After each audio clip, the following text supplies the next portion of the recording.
People want the Flores Twins story to be simple. It's everything but. They were already major traffickers. They already had their hands deep in the game. Millions of dollars and tons of cocaine was the business of the day. They seemed to be just fine working their street-level trafficking routine and routes all over the country, from Chicago. This isn't a run-of-the-mill work-your-way-up story. This isn't about their ambition and their hard work and dedication working them all the way up to the table, which is something that possibly could have happened. This is about betrayal, putting them on the fast track. It's about betrayal being used as a catalyst to pull them deeper into the game. It was a fortune that ran into a misfortune, and that misfortune ran into an even deadlier fortune. They were already cash cows. They didn't meet Chapo because they were cash cows. They met Chapo because of a circumstance that they were in and a pressure that they were under. The fact that they were cash cows kept them there. But how long can value keep you safe in that business? How long before the resentment in the others, the fragility of quote-unquote friendships, the pettiness of criminal culture? How long before a handshake costs 1,000 lives? How long before what you bring to the table is no longer enough to keep you alive? And then what?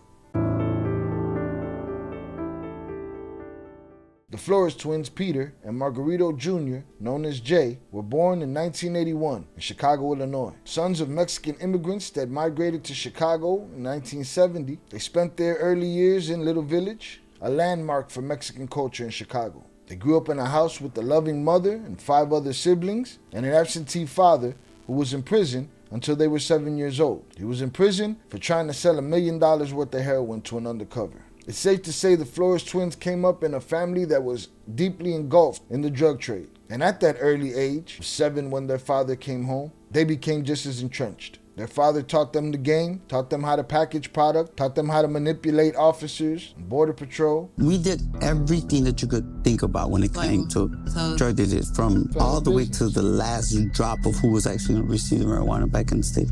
And it was translating, if it was, transporting, if it was counting the money, if it was bagging up the marijuana into pounds. He took us, he showed us, we were there with him. Their father used them and exploited them in many of his criminal activities, including sending one of his young sons to knock on a door and draw out a man that he believed was snitching on him. The twins had an older brother, Armando, that was engulfed in the street culture, member of the Latin Kings, and he too was involved in the drug trade. In their teenage years, their father had a run to Mexico. They went with them. At some point, they decided they wanted to come home, and they begged their brother Armando to take them in and let them come home.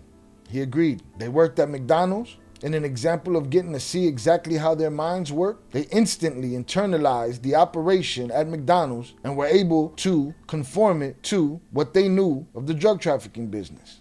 It's just the way their minds worked. A continuing theme in their story. At some point, their brother Armando gets arrested, goes to jail, and they're on their own. Shortly after, their brothers connect, comes and talks to them and says, "Hey, I got 30 bricks.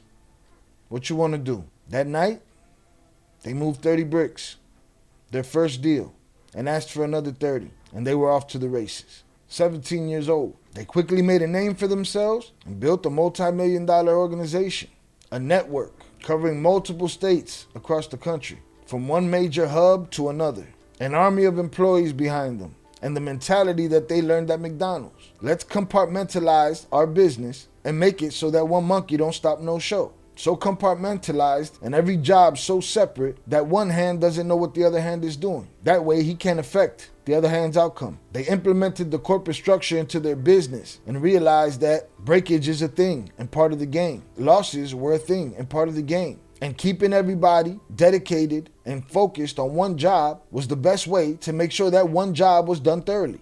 Before they were old enough to drink, they were pushing major amounts of Mexican narcotics across the U.S. to American drug users. Along that road, they learned new lessons. They saw how on the streets of the United States of America, doing that kind of business can take a turn for the worse any moment. People trying to snitch on them. This is where that compartmentalization comes in. What really do you know? Your job was to drop the fries. That's it. Betrayal, people stealing, robbery, extortions, kidnappings. They saw it all, and they had to learn to adapt to these situations. Something that baffles me still is when you hear about drug traffickers at their level, you hear about a mass grave worth of bodies left behind. Really no trace of that in their case. Another conscientious decision, according to them, is to not be the typical body-dropping drug trafficking organization, but to be something different, something that doesn't bring that kind of heat on themselves. In their own words, they'd rather pay to avoid bodies than to rack them up. Their life is more than a movie. It's many movies, if you ask me. Different chapters. That American chapter taught them a lot, and believe it or not, prepared them to survive in Mexico as long as they did. Abruptly, their time in Chicago came to an end. While Margarito was celebrating his marriage in Mexico with his beloved, Val, Peter was in the U.S. finding out that an indictment was coming down on him and his brother, and he needed to make it across the border. Peter, becoming a fugitive, left Chicago, made it to Mexico, where he was later joined by his beloved, Viv, and this is the beginning of a new chapter for the Flores Twins, still in their young 20s. Once they were there, this is our new reality. We put our people in position in Chicago, we give promotions, everything is business as usual. Till one day that betrayal reared its ugly head and snatched Peter Flores from the comforts he was trying to create for himself. And that led Jay Flores, Margarito Flores Jr., to meet with El Chapo and make the deal, if that's what you can call it, to save his brother. They were adjusting just fine in Mexico, living a dream really, manning the phones and making sure business was being taken care of in Chicago and enjoying the beauty that comes with Mexico. Until one day, a problem arose that quickly led to a multitude of other problems. Now the twins were no stranger to problems. Running a business on the scale that they were running, you run into those things all the time. Someone did this, the police captured that. This time the problem was a kidnapped employee and 400 kilos stolen. When the operation is compromised, everything ceases. Everything stops. Screech to a halt. Let's figure this out, then we'll continue. That way, the fire doesn't spread. So they reach out to their connect, Tío Lupe Ledesma. They explain to him the situation, and they let him know that they can't accept any more cocaine until they fix the situation. This is somebody that they considered reliable and the most stable connect they had. Someone that they considered family. And his response was, no, I can't do that. You'll take what I'm giving you, and you'll get me my money. And on top of that, I'd like your entire organization. I'll take the warehouses, I'll take the stashes, I'll take the employees, any and all assets. The twins were actively being shaken down by their connect. Now, if you know anything about the twins' demeanor, they're not yellers, they're not rah-rah type of guys. They simply said, I can't do that. They didn't know what to think of it, but they knew somehow they had to fix it. So one day Peter goes to go fix it, and as if out of nowhere, all communication ceased with Peter, and he couldn't be found. Jay immediately gets on the phone and starts working his network. Again, this isn't the first time that something like this has happened. And finally, after what seemed like forever, I'm sure, phone call came through to the older brother Armando that Peter and Lupe had been kidnapped. Jay continued on his phones trying to figure out exactly who had his brother and how to get him back. And the older brother Armando's connect, who came to the twins years earlier with 30 bricks, said, I know who has your brother. El Chapo has your brother. Let's go. We're going to go get your brother. Jay Flores would embark on an adventure that would put him in front of the brother of the notorious Arturo Beltran Leiva, the Beltran Leiva organization, at the time, 1/3 of the Sinaloa cartel, along with El Mayo and El Chapo, an adventure that took him on a Cessna strapped with a 50 cal, driven by a teenager, and landing uphill on a mountain to a palapa and a piece of property known as El Cielo, which recently, in the last few days, was burnt to the ground during the war in Sinaloa between Maito Flaco and the Maíza and the Chapitos and the Chapiza. Another war birthed of betrayal and drenched in cooperation. That adventure finally brought Jay in front of the man himself, the Chapo Guzman. This meeting itself is a testament to the value of the Flores twins. You never get this meeting if there's not some kind of value attached. Chapo quickly gets to the point. You owe me $10 million. Jay says, I'm sorry, sir, I don't owe you $10 million. And I have the ledgers to prove it. At one point, Chapo says, I could write anything on a piece of paper. What does that mean? Jay reassures him, sir, there's nothing about this operation that doesn't go through me, that doesn't originate and start with me. Chapo said, no, that's Lupe's position. Jay says, no, it's my position. Lupe doesn't have a position without me. Something strange for the young 20-something to be telling the kingpin. El Chapo comes to the conclusion that Jay believes Lupe Ledesma is also kidnapped because that's what Lupe told the men on the phone, the men that accompanied Jay to meet with El Chapo. He told them to say that. This is not something Chapo knew about. This is something that was a little difficult for Chapo to believe. And then Chapo quickly introduced them to a key tool in the toolbox of the cartel. Since he couldn't believe that Lupe had done this, he told Jay Flores, I want you to get a tape recorder. I want you to wear a wire. I want you to record Lupe Ledesma saying these things. The irony that El Chapo would introduce to the twins the tool that they will use years down the line to bring him down. More proof that the rules are just for you, not for the bosses. More proof that these kind of betrayals are what kept the cartels afloat. Jay went with Chapo's men to confront Lupe. He got his recordings. He brought him back to Chapo. Chapo still stood on them owing him $10 million and said, just pay and we'll work together. Now, as horrible as that scenario is, your brother is locked up somewhere, betrayed by your connect, and the man that could free him just put a $10 million price tag on it, but also offered you a job. Not only does that meeting not happen if you don't have the value that the Flores twins had, that meeting ends differently. As bad as it would have ended worse if you didn't have the value that the Flores twins did. But this was a quick introduction at how things were different in Mexico. I can't imagine in the US the twins being asked by any gang leader to wear a wire. But then again, who knows? Nothing's off the table in the world of a criminal. Everything is fair game. This was a clear and upfront picture that an old man can owe Chapo $10 million and blame it on his biggest distributors and sell them out. A clear image of the man sitting at the very top of the cartel world at the time, in his prime, handing you a recorder and asking you to wear a wire. A clear image that the twins didn't invent snitching in the cartel. The twins didn't invent recording conversations in the cartel. They didn't create the betrayal, but now they were a part of it, and they see it clearly. This is a system that was in play way before them. Peter was finally released. After being held weeks and what I would call tortured, he was free. And as quickly as he can heal up, the twins were now ready to meet with El Chapo and El Mayo and Arturo Beltran Leyva and find their position in the Sinaloa cartel. Something that might have been possible from the streets of Chicago, barring any mishaps or massacres, arrests, all the things that come with the game in the city. They might have reached there, maybe.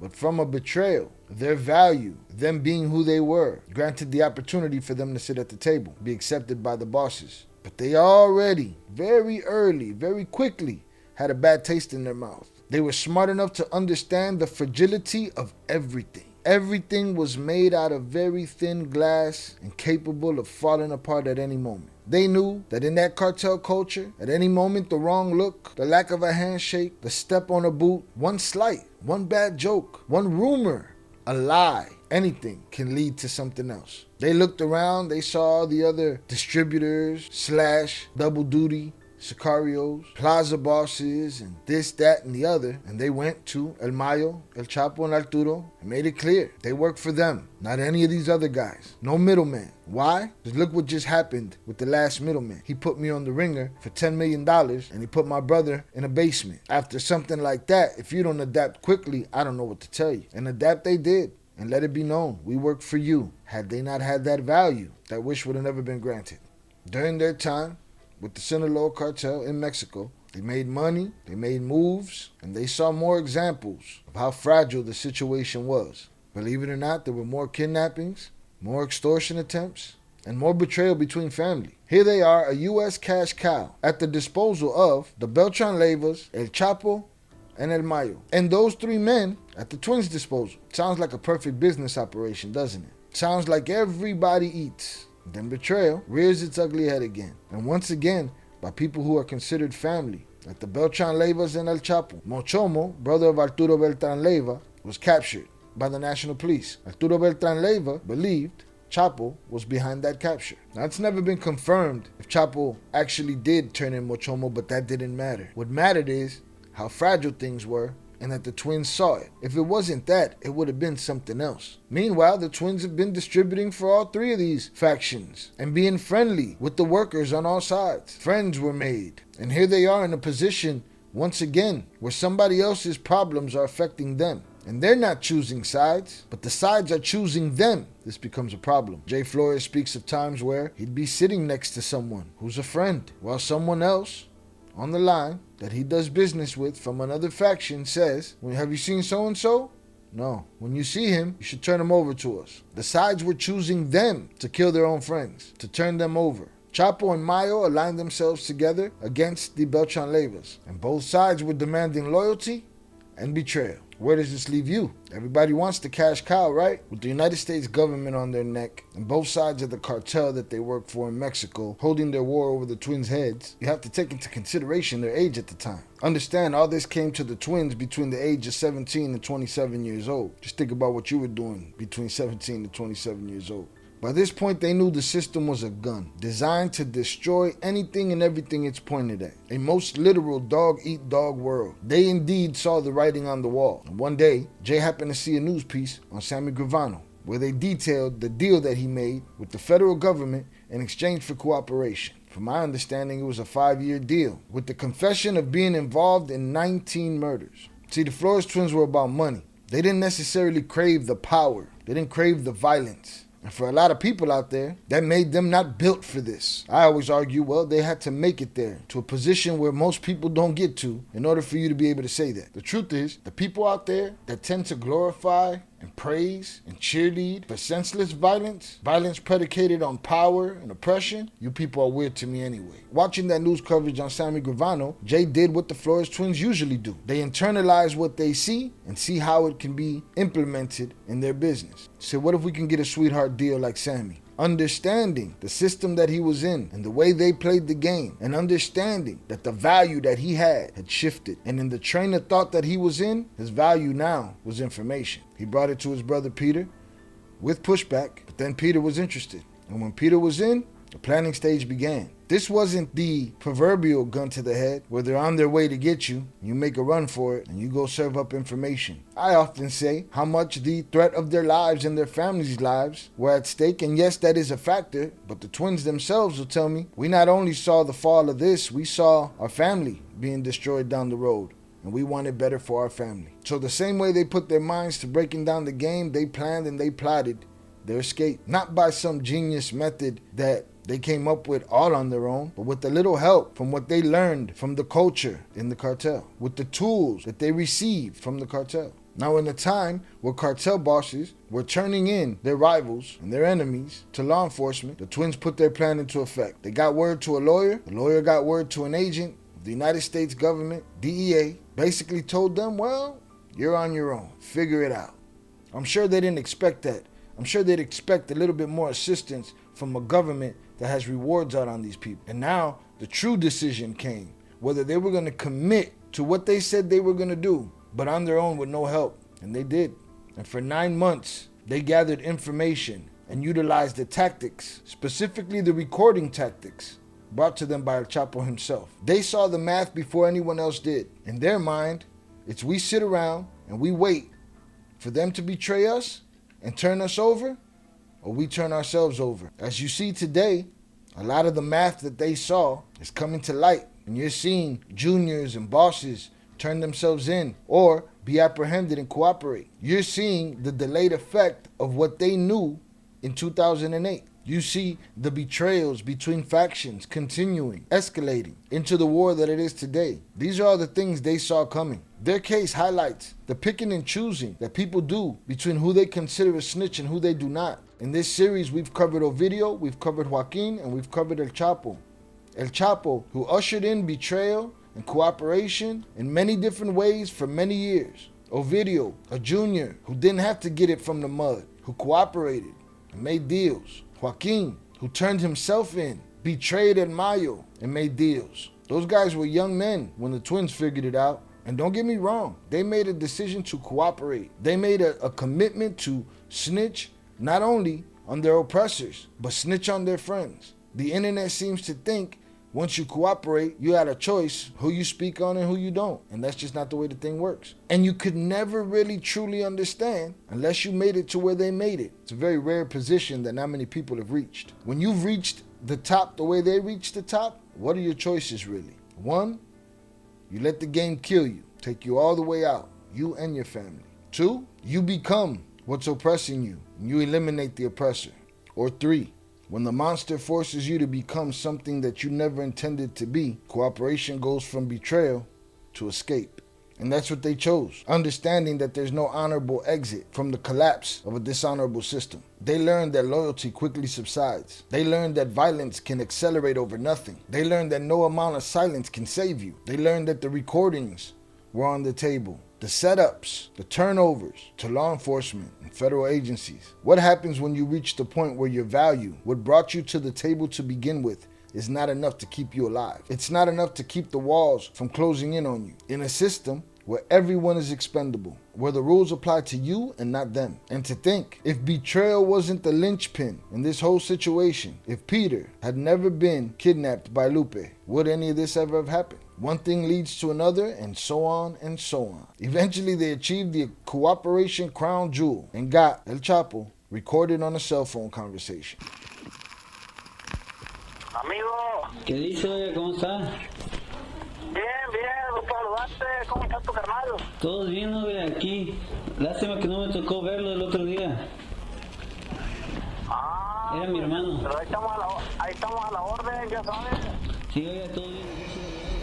And on November 30th, 2008, they boarded a plane, headed to the United States of America. They were welcomed to the team, so has been said. Something at the time they didn't know how to feel about. They chose their family, they chose life. Their father was disgusted with their decision, so much so that he'd find himself returning to Mexico, never to be seen or heard from again. They didn't come out unscathed. There's always going to be loss involved. They chose what they believed to be the lesser of two evils. They chose for them what they considered the least destructive exit. They didn't just simply break the no snitching rule, they understood it too well. And when the game decided they become something they were not, they chose to leave the game. So before you glorify the game and you listen to these half-truths and stories on the internet, look for the truth. Look for the betrayals. Look for the dirt that the game really is. The men that you guys look up to wouldn't spit on you if you were on fire. They'd more likely spit on you before they set you on fire. The Flores Twins learned that that's life in the cartel.